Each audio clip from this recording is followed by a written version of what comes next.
अस्सलाम वालेकुम दोस्तों। सुल्तान महमूद गजनवी का ज़माना था। एक बूढ़ा परेशान अपने घर में ठहर रहा था, वो बेचैन था। इतने में उसका दोस्त मोहम्मद आलम उसके घर आया तो उसने अपने दोस्त को परेशान देखा तो परेशानी का सबब जानना चाहा। क्या हुआ मेरे दोस्त, तुम क्यों परेशान हो? क्या सबब है कि तुम बेचैन हो? इस पर बूढ़े शरीफ ने कुछ कहना चाहा, लेकिन फिर कुछ सोच कर रुक गया।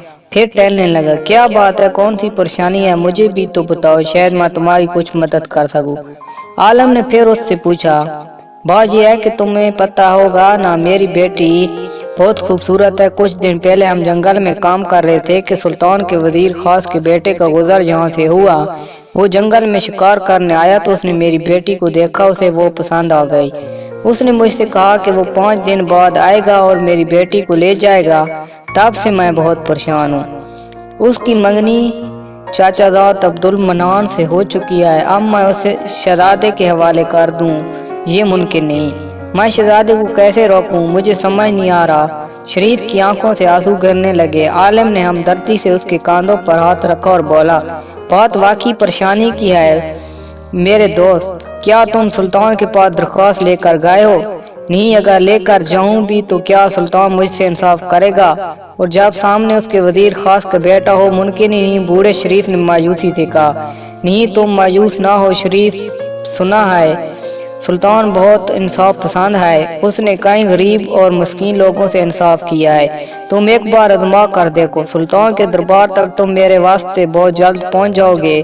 आलिम ने कहा और शरीफ ने उसकी बात मान ली। आलिम की मेहरबानी से वो अगली सुबह वो सुल्तान महमूद गजनवी के सामने था।